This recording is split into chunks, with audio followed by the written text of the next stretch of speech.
ओम वक्रतुंड महाकाय सूर्यकोटि समप्रभ निर्विघ्नं कुरु मे देव सर्वकार्येषु सर्वदा। सरस्वती नमस्तुभ्यं वरदे कामरूपिणी विद्यारंभं करिष्यामि सिद्धिर्भवतु मे सदा।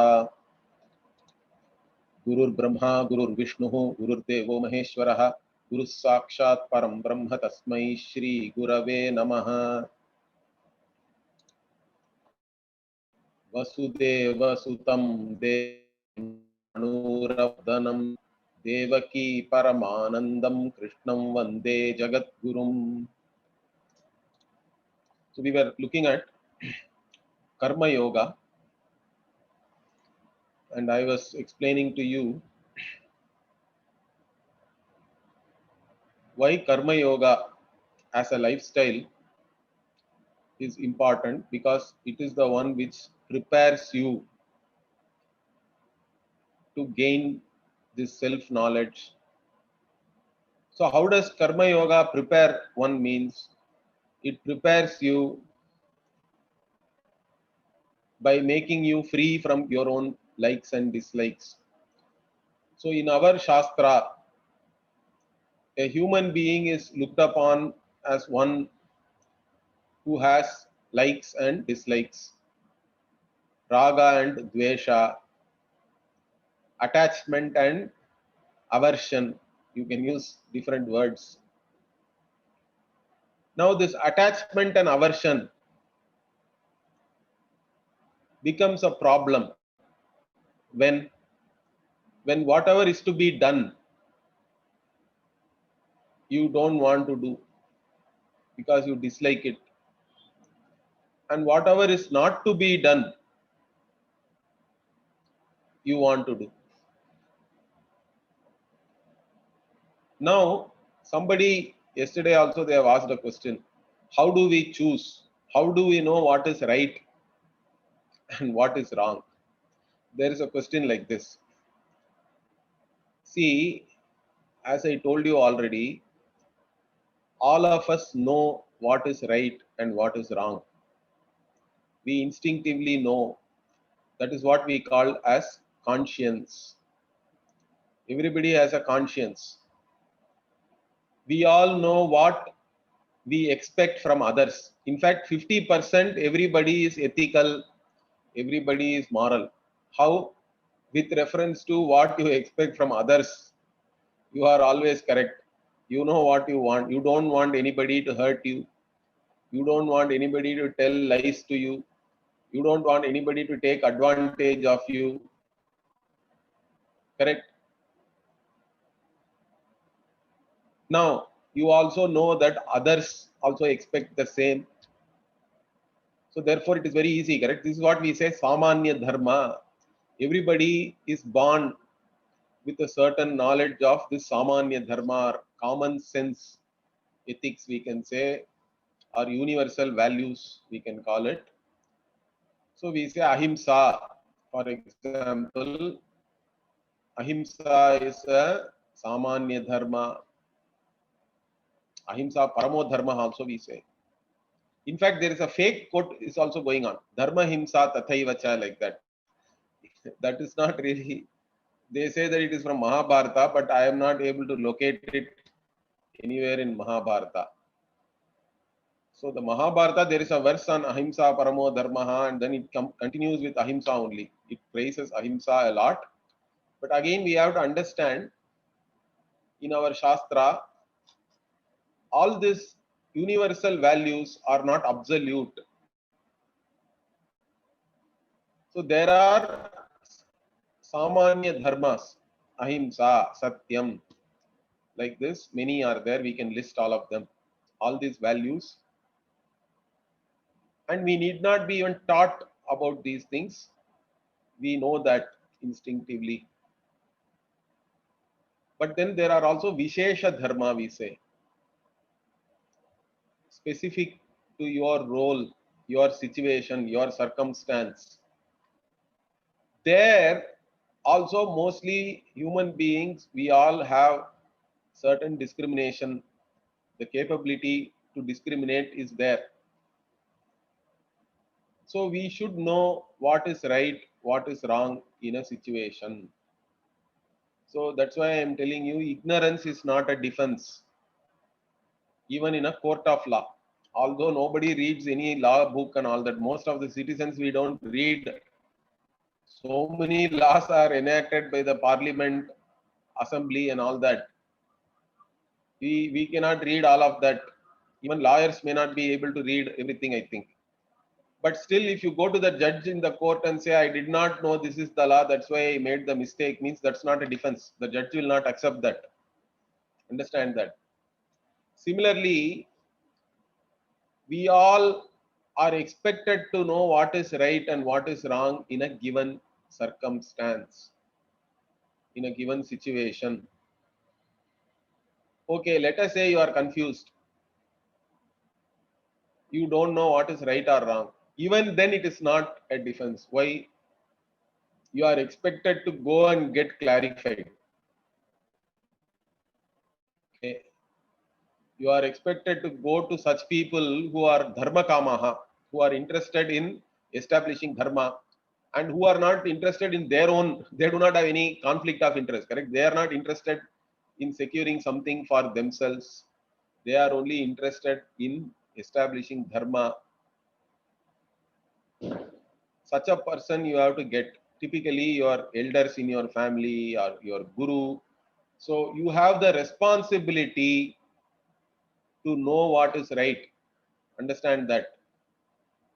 Even if you are confused, you have to take help. In fact, taking help means intelligent living.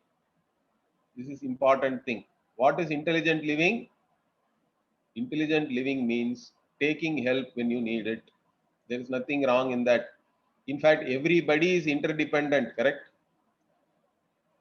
Without somebody producing food, you cannot even eat one time in a day.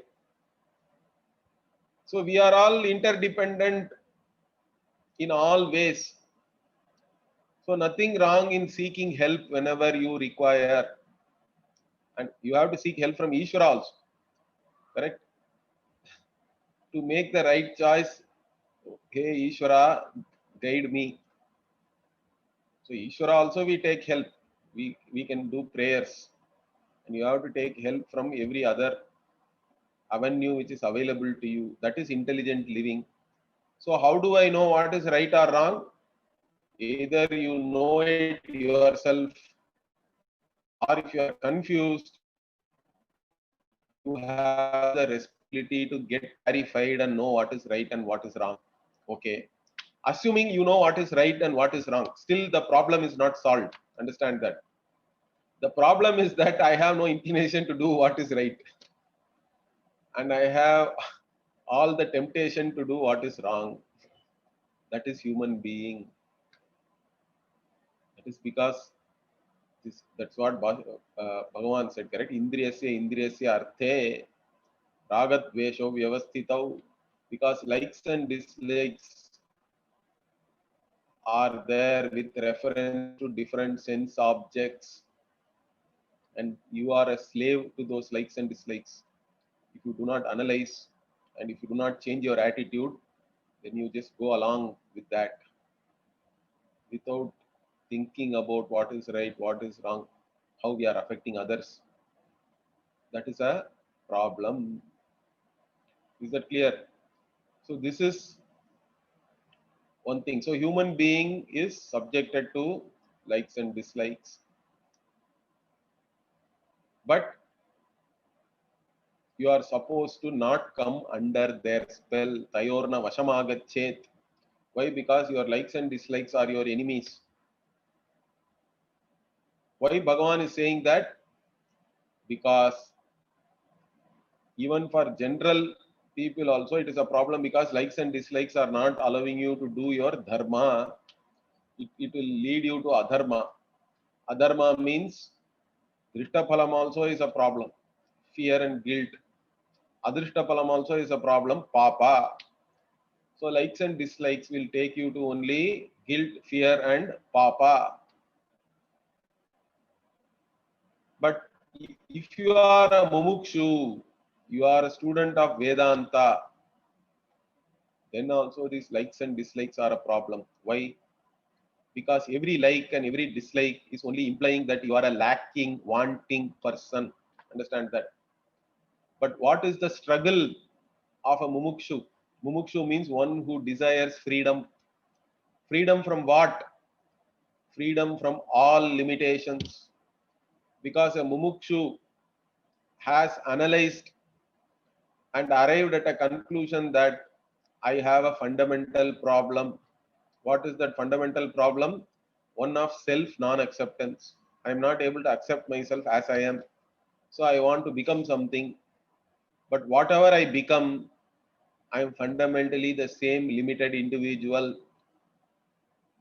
Therefore, becoming something is not a solution, because whatever I become, whatever I gain, everything is only finite, limited again. But what I really seek is limitlessness, freedom from all limitations. That's what I want. If that is what I want, then there are only two scenarios possible.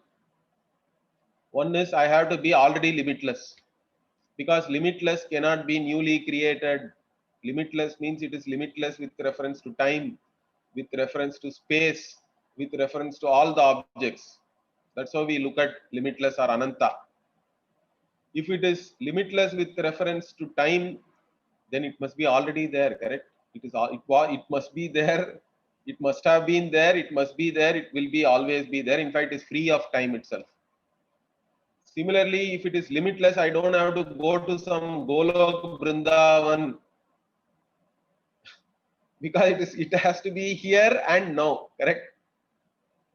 It has to be here and now. Limitless has to be here and now. And if it is really limitless, it cannot leave me out also. It cannot be away from me.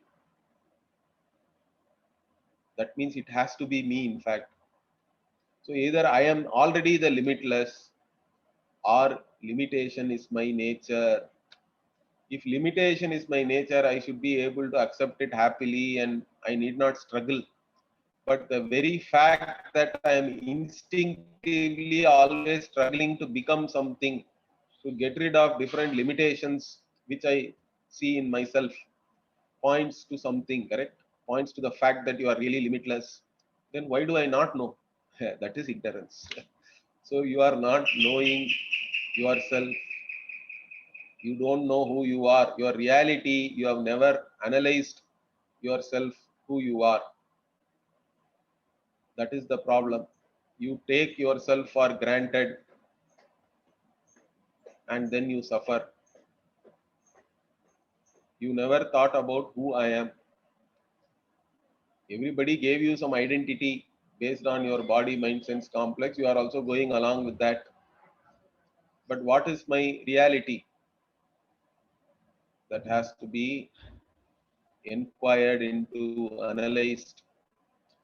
If you have started that analysis, only you have become a mumukshu. Understand that. So now you want freedom from all limitations. And the solution for that is that I have to know that I am already the limitless. Knowledge is the only solution.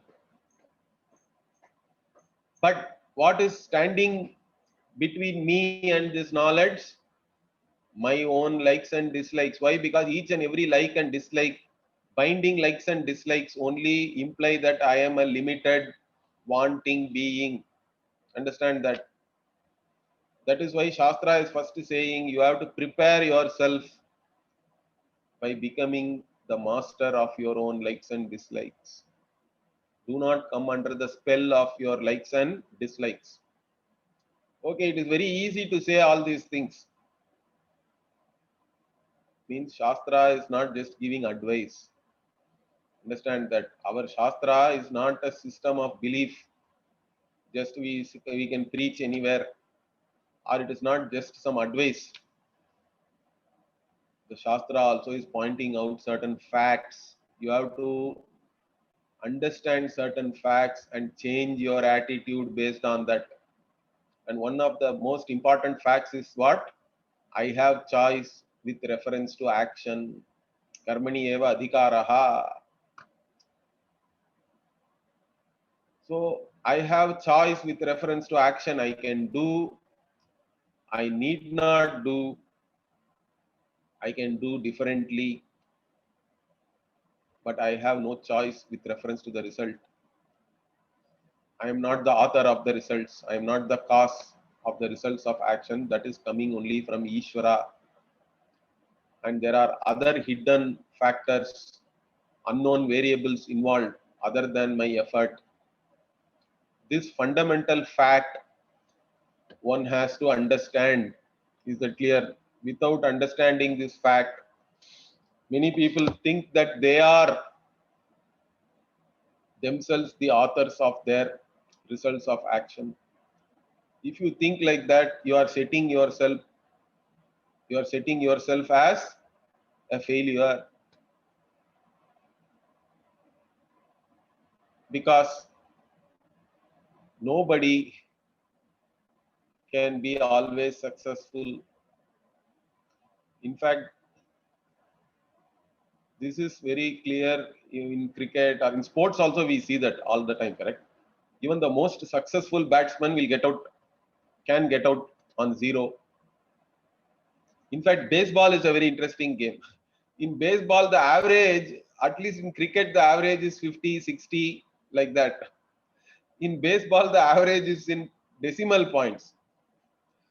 So that shows even a very good hitter, I think averages something 0.2, 0.3. I don't know. I'm not a big baseball follower, but I know this much that they talk about in decimals, which is interesting. So that means what? Even the best fail more often than succeed. That is the reality. In fact, it goes along with my experience, correct? Nothing here to argue. So this fact, if you appreciate, then should I then give up all action? Means that is also not easy. Understand that your nature is propelling you to do something or the other. So that's why Bhagavan here says, Mate Sangostva Karmani. Do not get attached to inaction also. Okay. But appreciate this fact. By appreciating this fact, Bhagavan wants you to become a yogi. Who is a yogi? According to Bhagavan, yogi means not just doing some asana.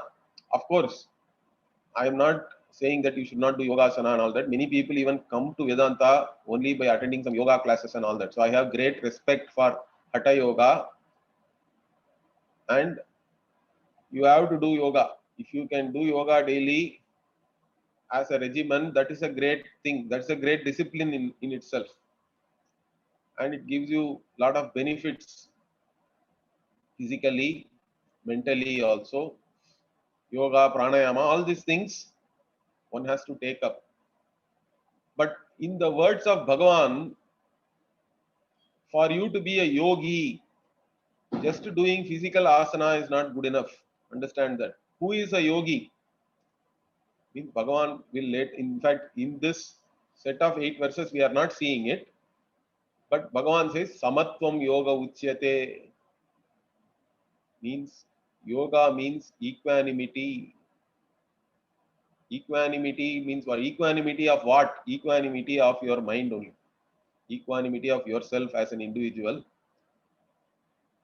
The ability to take everything with a certain sameness, sama, samatvam, equanimity of your mind, your internal organ, antakarana. That is yoga. And when does equanimity come? When you are not under the spell of your likes and dislikes. If you are under the spell of your likes and dislikes, there is no equanimity. Whatever you are so attached to something, if you gain it, you are jumping up and down. And if something you dislike happens, then you are totally depressed. Correct? So that is a problem. So when does equanimity come then? Equanimity will come when you recognize that you are not the author of the results of action. There won't be any equanimity if you think you are the author of the results of action. Then you are taking everything personally, whether it is success or failure, both are going to cause you problem. You are not able to handle the success then. You will not be able to handle success also. There are many people, we see that, in fact, failure, sometimes people handle, I think. Many people are not able to handle the success also. That is a problem. So being equanimous in success also shows a certain maturity, because you appreciate that everything is coming from Bhagavan. Bhagavan is the karma phala data. Bhagavan is the giver of results of action. I briefly talked about prasada buddhi yesterday. Okay. So whatever we do, we can look at the results in four ways, correct? I told you. Either whatever you expect you get, or sometimes we get more than the expectation. Sometimes we get less than the expectation. Sometimes we get opposite also. In fact, there was a question on this also yesterday. What if we do not get anything? Anything also is less than your expectation, correct? If you do not get anything also, at least you didn't get something opposite, but still it is less than your expectation. If you do not get anything also for your efforts, that is less than your expectation, or you can get whatever you expected, or you get a lot more than what you expected. All these things are our experiences, and we say that that is because your effort plus your papa punya papa also is getting fructified. That is how the results are coming, but we don't know what punya and what papa is getting fructified. That is where Bhagavan comes in. That's why Bhagavan is looked upon as the karma phala data, the giver of the results of action, because Bhagavan only has chosen the prarabdha karma, the karma with which this body has been taken up, correct? This birth itself has started with a certain karma that is getting expended as you live your life. It is getting exhausted, and you are also collecting more karma, correct? With your free will you are also doing things. So that's how this whole thing, it's a vicious cycle, it's a never ending thing. As as the prarabdha karma is getting exhausted, you are also with your free will, whatever you are doing, based on that you are getting more punya and papa. And who is the giver of this results of action? We say Bhagavan. And so if you change your attitude and you are able to accept everything as the results which are coming from Bhagavan, means it is coming from the altar of Bhagavan, means it is a prasada. Prasada itself is not a particular object. It is purely your attitude with reference to a particular object. And if you are able to extrapolate that attitude and look upon each and every results of action as a prasada, then you have equanimity, samatvam, then you are a yogi. So the yogi only becomes qualified for becoming a jnani. Understand that. Yoga means all the sadhana, all the practices which prepare you. So you can include all the yoga which is available in the market today. In the market, there are so many different yogas available. Whichever yoga helps you to become a yogi, to achieve a certain equanimity, to achieve freedom from your likes and dislikes, all those yogas are all valid to prepare yourself. And then you have to anyway gain jnanam. To gain the jnanam, you require a means of knowledge. For that, you have to study the Shastra. Shastra is the only means of knowledge for knowing yourself. It is the mirror which is showing you, it's a word mirror which is showing you your reality, who you are. So yoga itself is the preparatory step. Being a yogi, then you become a jnani. And who becomes a yogi?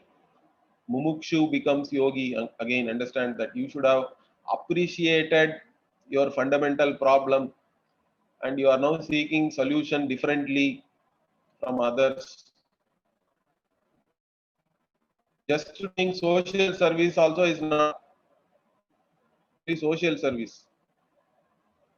Unless you are a mumukshu and you recognize that results of action are coming from Ishvara, there is no karma yoga, there is no yoga. Understand that. These things are all very important. Yoga itself is basically, in fact, Bhagavan calls it Buddhi Yoga, in fact. Buddhi Yoge Tvimam Shrinu. Like that only he says and starts the topic of Karma Yoga. Now you listen to this Buddhi Yoga. Buddhi Yoga means what? Essentially, it is attitude. You have to change your attitudes. Yoga means it has to change your attitude towards yourself, the world, towards Ishvara. So you recognize now that Ishvara is the giver of all the results of action and you are ready to accept whatever comes as a prasada, and that's how you gain certain equanimity which makes you yogi.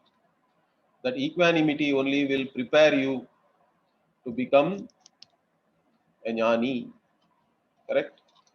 So this is basically a statement of fact.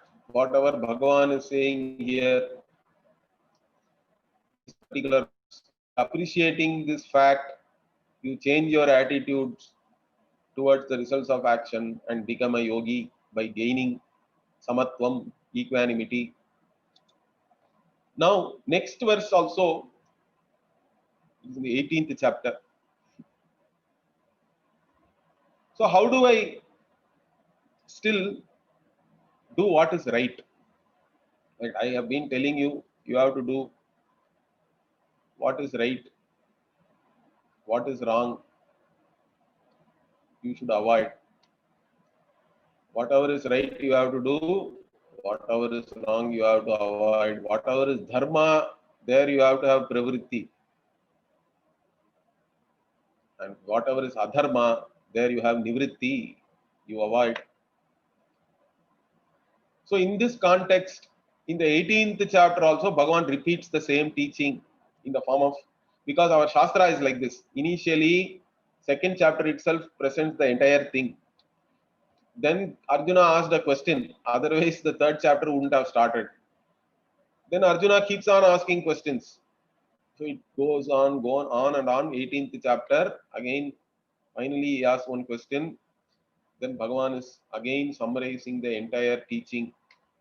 So even in the 18th chapter, Bhagavan is again talking about the different varna and all that. See, this varnashrama dharma is a much maligned word nowadays. Okay, it need not be. We have to understand what is the spirit behind the varnashrama dharma, because varnashrama dharma is the vishesha dharma I was talking about before. See, everybody knows or has a certain idea of the samanya dharma, but the samanya dharma itself has to be interpreted in each and every situation based on your varna and ashrama. Ashrama also is not very controversial. The ashrama is just that initially you are a brahmachari, you are a student, so everybody has a student phase. So as a student, you have duties. They become a householder. You have certain duties. Then you become retired, vanaprasthi. There also you have certain duties. Then you give up everything and become a sannyasi. And sannyasi also has a certain lifestyle. We need not say it is duty, but sannyasi means sannyasi's lifestyle is only dedicated to either knowing or teaching, because it is completely dedicated for the self knowledge only. So This ashrama dharma is there, but varna dharma also is recognized in the Gita. Bhagavan says, Chaturvarnyam maya srishtam. I only created people who have these four varnas.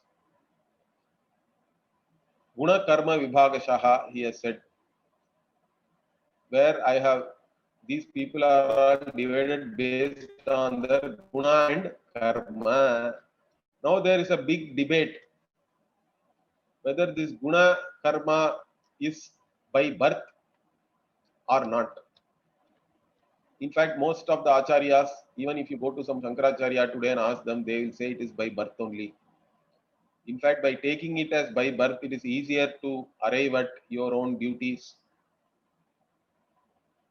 Now, this will look like some kind of a, people will think that it is all discrimination and all that. Okay, that is because their view is only simply looking at the worldly life and all that, let us say, or a materialistic viewpoint, it will look like that. But the Shastra Drishti is different. Shastra wants everybody to be a jnani, mukta purusha. Moksha is the ultimate aim. For that, any karma is a problem, in fact. Karma itself is not a problem, but the idea that I am the karta, I am the doer, I am the enjoyer itself is a problem from the drishti of the Shastra. Understand that. So you have to free yourself from this idea that I am this limited doer and enjoyer. And to do that, Shastra is giving you a method. By for that, in that method, what you are still doing karma, but by changing your attitude. So you do everything as your duty. So if you accept varnashrama dharma based on birth, it is easy to identify what is your duty then. Then you do that itself, and then you gain success. That's what Bhagavan says. In fact, the previous verse to this also is that Sve Sve Karmani Abhirataha Samsiddhim Vindate Naraha. Like that it says. So those who are committed, Abhirataha means those who are committed to their own karma, their own duties, they are the ones who gain success. How do we say that being committed to their own duties one gains success? Success means what in this context? Means by doing your duty, you become free from your likes and dislikes. That is what we say, Antakarana Shuddhi. The impurities of the mind are nothing but likes and dislikes.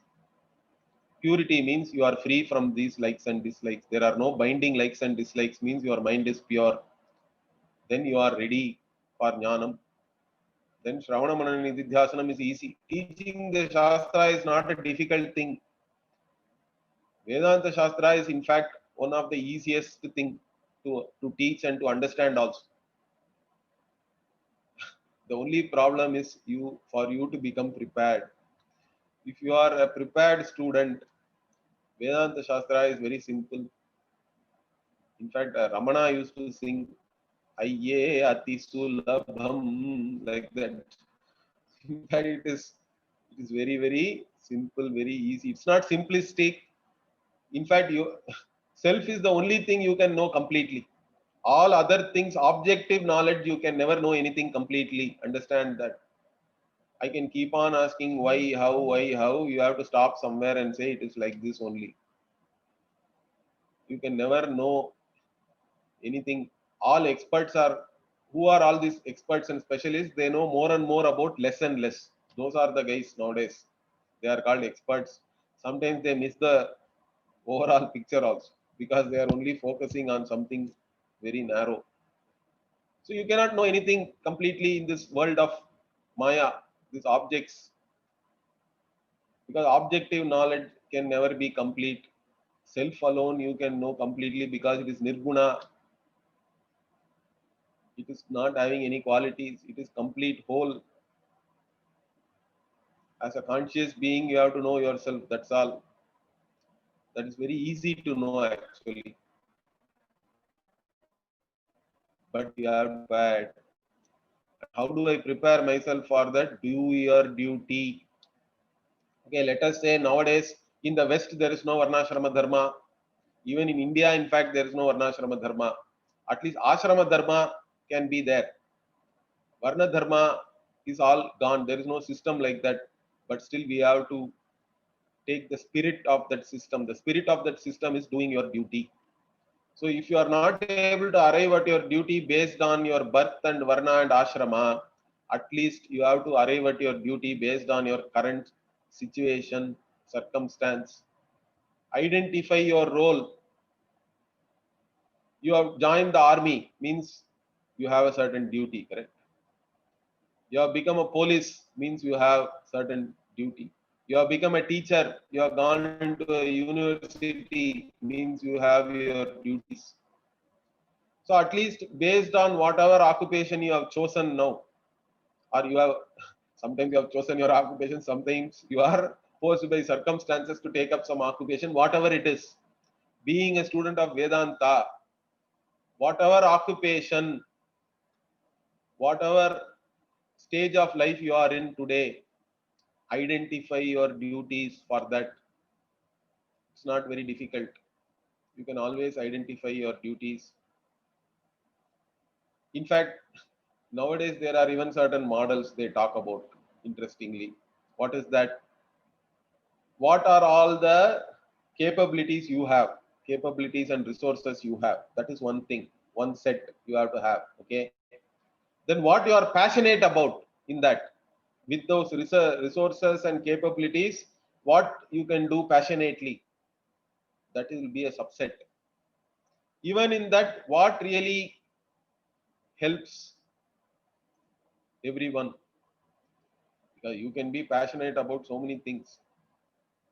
You may be passionate about collecting stamps, old stamps and all that. It may not really be helpful to most people. I'm not, that can be a hobby. But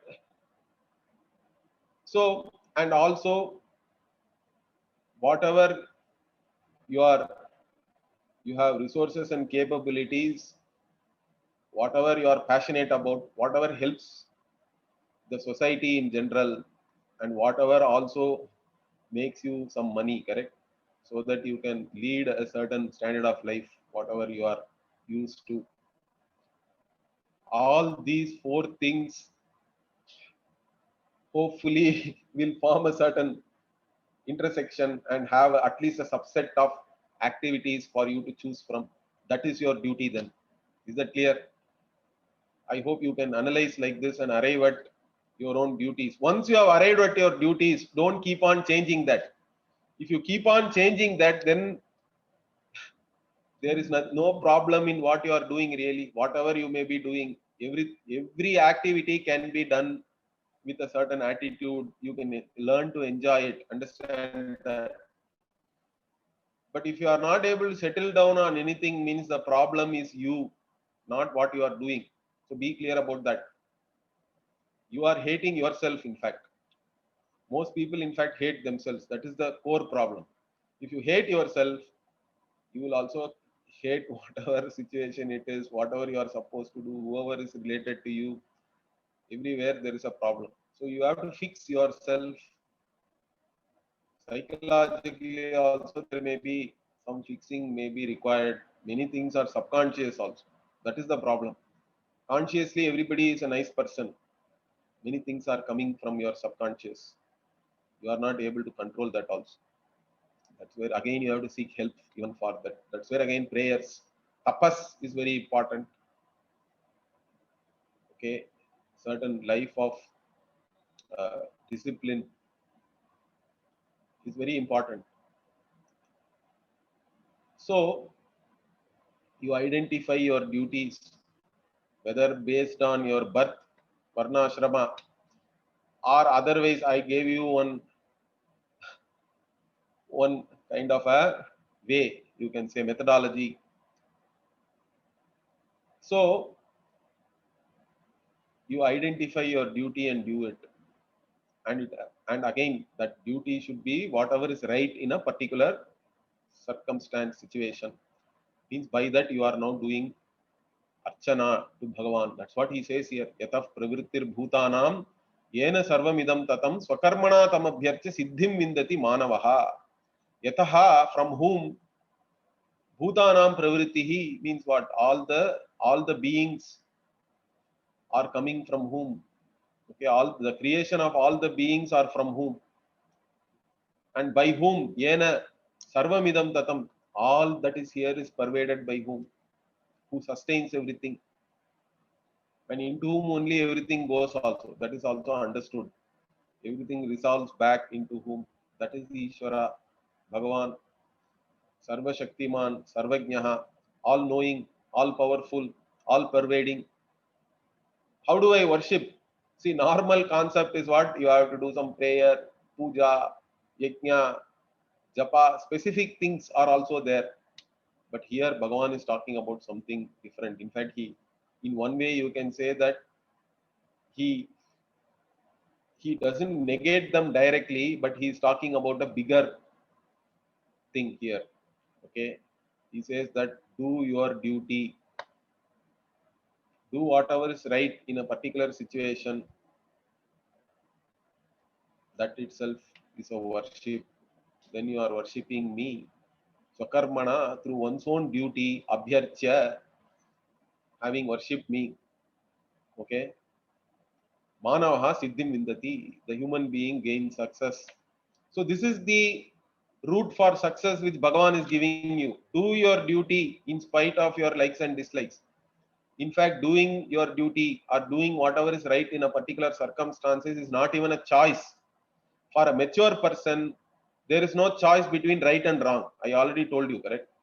For a mature person, you have to always choose the right only. There is no real choice there. Sometimes you can choose between two right things, I told you. For that, you can pray to Bhagavan that maybe let me choose the right thing. But otherwise, there is no real choice between right and wrong. But for immature people, for normal people, even there is a problem. That's why they have to overcome. Until you overcome your likes and dislikes, you have to choose between right and wrong also. If you are choosing between right and wrong, you are still under the spell of your likes and dislikes. If you think that there is no choice for you but to do the right thing in a situation, means you are a mature person. You are free from your likes and dislikes. So you have to first prepare yourself like that. Change your attitudes. Come to a stage where you have no choice but to do the right thing. You are free enough to do the right thing. In fact, that's how I would like to put it. If you are free enough to do the right thing, you are a mature person and you are worshipping Bhagavan by doing that. Understand that you are also free and you are also worshipping Bhagavan, and by that you have gained success. Means what? Again, you have gained Antakarana Shuddhi, and that will lead you to Jnanam. That's not going to take any time. So here Bhagavan beautifully gives you a roadmap. He says that do your duty, do whatever is right, and then that will lead you to Antakarana Shuddhi, which is success for a human being, for an individual. And how do I do this duty? By recognizing Bhagavan is everything, correct? So how can doing my duty be worshipping Bhagavan? Means Bhagavan is the one who is manifest as Dharma. Understand that. Right and wrong is not something which is given by Bhagavan for us. It is not like some 10 commandments and all that. Bhagavan is manifest as Dharma and Adharma. The moral order, all orders are Bhagavan only, whether it is physical order, chemical order, biological order, physiological order, psychological order, moral order. Bhagavan is manifest as all the orders. Dharma itself is Bhagavan. Dharati, Dharma itself comes from the root dhr, supports. What supports the world as we know? Means the world as we know is supported by all the laws which are there, correct? And Bhagavan only is manifest as all the laws, including physical laws, chemical laws, biological laws. If all these laws are all the time changing, we won't have the world as we know. So that means Bhagavan only is manifest as all the order. Order itself is dharma. Bhagavan is dharma. If you do the right thing in a situation, means you are in tune with Bhagavan, you are in harmony with Bhagavan. That's why it becomes worship. Is that clear? Bhagavan is not separate from dharma. But when adharma is there, only you are there. Your own likes and dislikes are there. Then you are becoming separate from Bhagavan. There is no harmony. Is that clear? So this, how doing your own duty becomes worship, you have to understand. So by doing this, finally, what is the vision you gain? That is the last verse here. Karmanyakarmayah pashyed akarmani cha karmayah sabuddhiman manushyeshu sayuktah kritsna karma krit. So this verse is a very interesting verse. Looks confusing also initially. Why he says karmani akarma yaha pashyed. The one who sees actionlessness in action. What is this? Then what? Akarmani cha karma yaha. When there is actionless or in inaction also, person is really seeing action. And who is that person? The one who sees like this, action in actionlessness and in inaction action. That person is buddhiman, that person is a jnani, he is a wise person. Amongst all the human beings, he is the wise person. Manushyeshu saha buddhiman. Sa yuktaha, he is a yogi. Okay. And also kritsna karma krit. He has done all that is to be done. He gained all that is to be gained. This person has no problems. This person has nothing to be gained. Person is always happy being himself, oneself, herself. That is jnani. So this verse actually describes the jnani. So the siddhi which was talked about before, you become a yogi, then you become a jnani. And what is the vision of the jnani is what is said in this particular verse. And in the vision of jnani, how can we say that in akarma there is karma? Does it mean that, see, normally we say if you are walking, let us say, you are doing karma, correct? Then you stop, you stand still. Then you can say akarma, you are not doing anything, you are just standing still. So now, does a jnani see in a standing still person some action? Or he says that, okay, he is not really standing still, he is walking. Like that, does the jnani see? Means no. That's not what is being said here. Or does the, even in the person who is walking is not really walking? Is it what the jnani is saying? Jnani is not looking at like that. Understand that when here, in fact, Shankara Bhagavad Pada writes a lot of commentary here. Bhashyakara, the commentary written by Shankara, in that he discusses this in a lot of detail. So here we have to understand first the nature of karma itself, action. So when we say action, there are many factors of action are also involved in that. There has to be a karta. See, even Sanskritam grammar, if you have studied, there is a prathama vibhakti, correct? First is the subject. Even in English grammar, subject is the first thing, correct? Subject, then object. Karta, karma. In Sanskrita grammar, prathama vibhakti is karta, dvitiya vibhakti is karma, tritiya vibhakti is karana. Like that, we have all these vibhaktis are there. Up to Saptami it is there. In that 1, 2, 3, 4, 5, 7 are all related to action. Shashti is relationship between two nouns. So there are factors of action. There is a doer, there is an object of action, there are instruments. Okay, like that, there are many different factors. In that, the karta is the most important thing. And even in the Shastra, there is a vidhi is talked about. Vidhi and nishedha. So vidhi means what? A mandate, let us say. Shastra is mandating you. Suram na pibet. Do not drink alcohol, let us say, or intoxicating drinks. See, there, that mandate also is for you to not do something. Correct? By not doing also, you are following the mandate of the Shastra and it is considered that you are doing something. Because not doing also, you have to do willfully.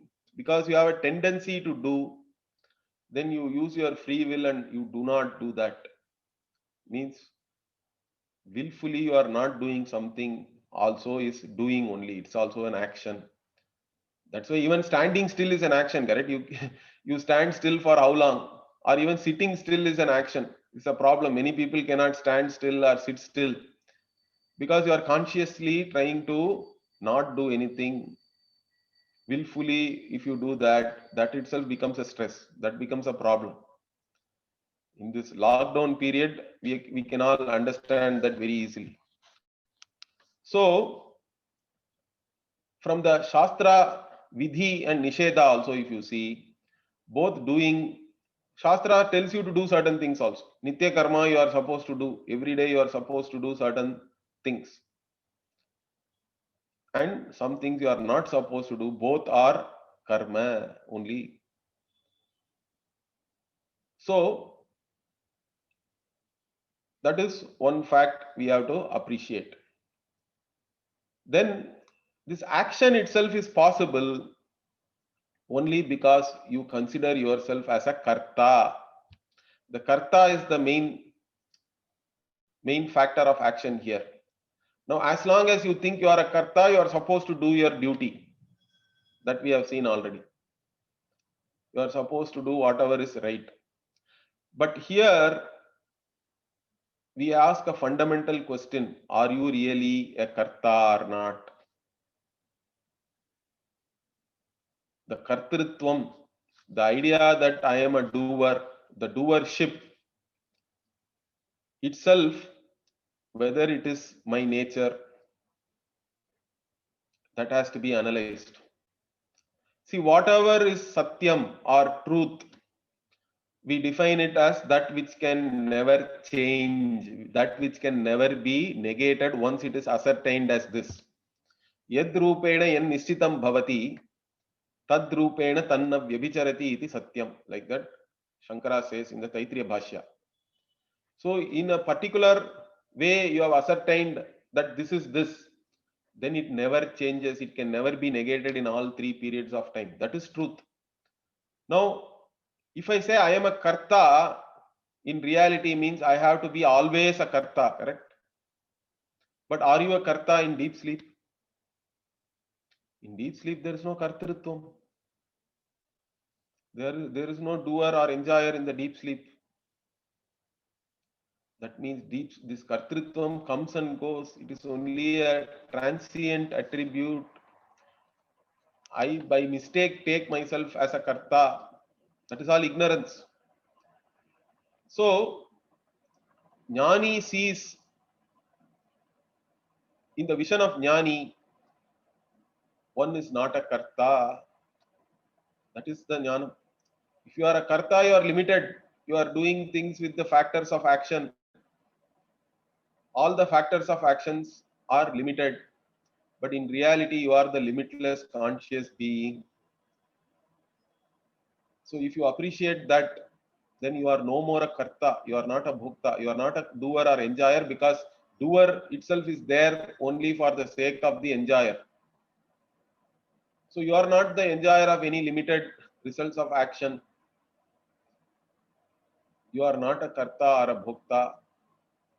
What is really happening is all this karma is happening only at the karya karana sanghata level. Karya karana sanghata, we say. This body, physical body, is called a karya or a product or a result.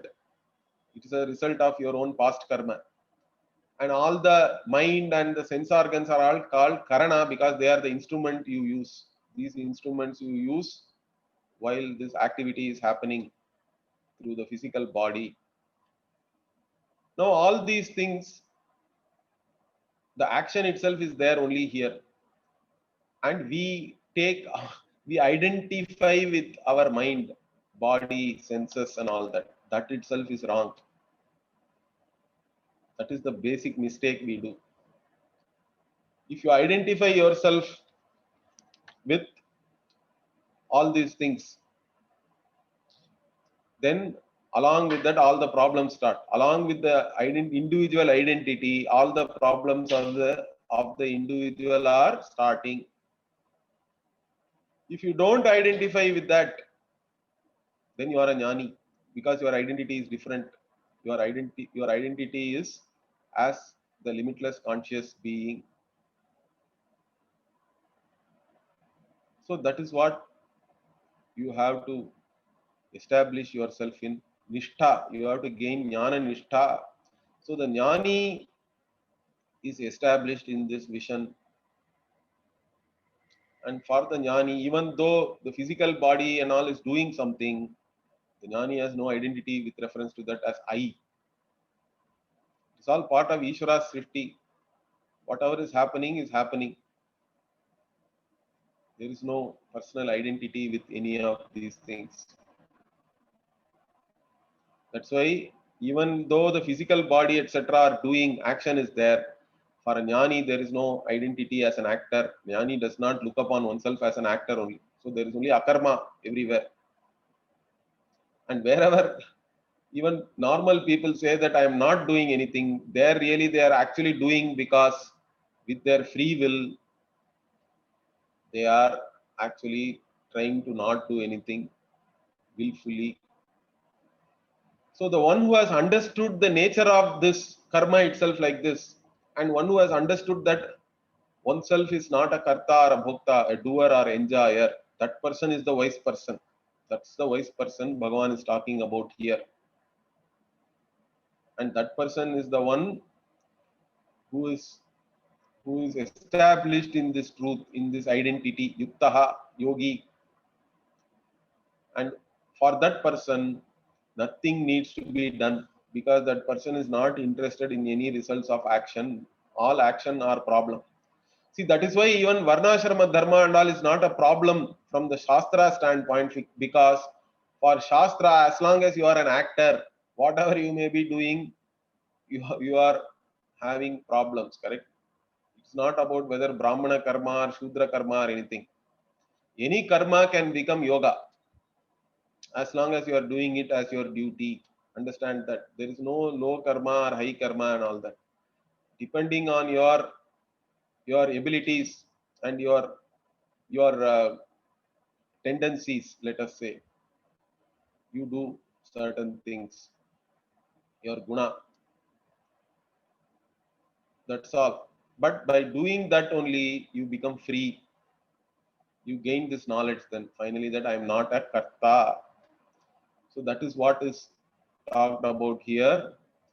The vision of the jnani, of the wise person, is that I am not a karta. Even while Bhagavan in the 5th chapter also will say, Pashyan, Shrinvan, Sprishan, Jigran, Ashnan, Gachan, Shopan, Swasan, Pralapan, Misrijan, Grinnan, Ummishan, Nimishan, Napi, Indriyan, Indriyarteshu, Vartantaiti, Dharayan, like that. He says all these activities, seeing, hearing, breathing, eating, so many actions he is saying. All this is what? All these are nothing but the sense organs and the sense objects are coming together. That's all. I am not doing anything. The Atma is Akarta.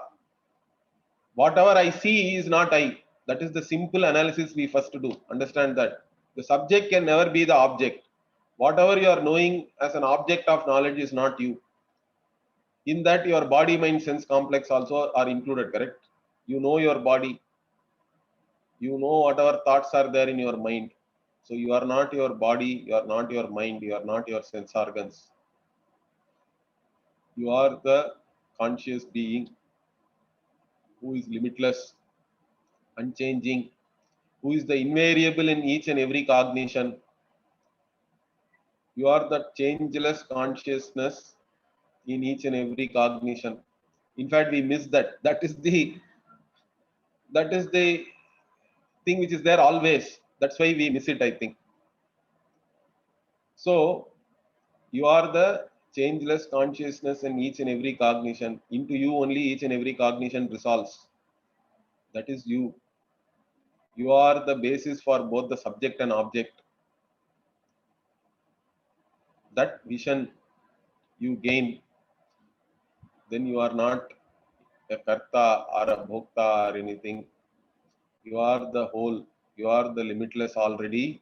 You don't have to do anything to gain anything. You don't have to do anything to become happy. You don't have to give up anything to be happy. You don't have to get anything to be happy. You are the source of all ananda, all happiness. That is the vision of Vedanta, and that is what you have to gain, that vision. Of course, it requires some effort over a period of time, but it is not something impossible. So many people have been jnanis. They have only started this teaching tradition, and this teaching tradition is continuing even today. And I hope that this Guru Parampara, this teaching tradition, will bless all of you with this knowledge. So you have all started with this Bhagavad Gita, and I hope you will continue with all other uh, different texts. There are so many are there. You have to keep listening till the time this jnanam is natural to you, sahaja we say. Until then, continue Shravana Manana Nididhyasanam. We say Shravanam, you listen to the Shastra. Mananam, you get clarified. You get clarity with reference to the knowledge. Nididhyasanam means you establish yourself in that knowledge. You remove all hindrances to that knowledge. All viparita bhavana we say. All the tendencies which are against that knowledge, all that also you overcome. That is jnana nishtha. Then you are committed and you are established in that knowledge. So that is the goal of Bhagavad Gita also, to make you a jnana nishtha. And for that only this whole path, this whole methodology is given by Bhagavan. Do your duty first. Do whatever is right in spite of your likes and dislikes. So you start from there, and then you continue with Shastra, Shravana, Manana, Nididhyasana. You can be a jnani. You don't have to even change your lifestyle. Both lifestyle Bhagavan has given you. Either you can be a karma yogi and continue with whatever you are doing, or you give up everything and become a sannyasi. So I hope we have covered all these things, and so we'll see whether if you have any questions or anything, I will see whether I can answer them.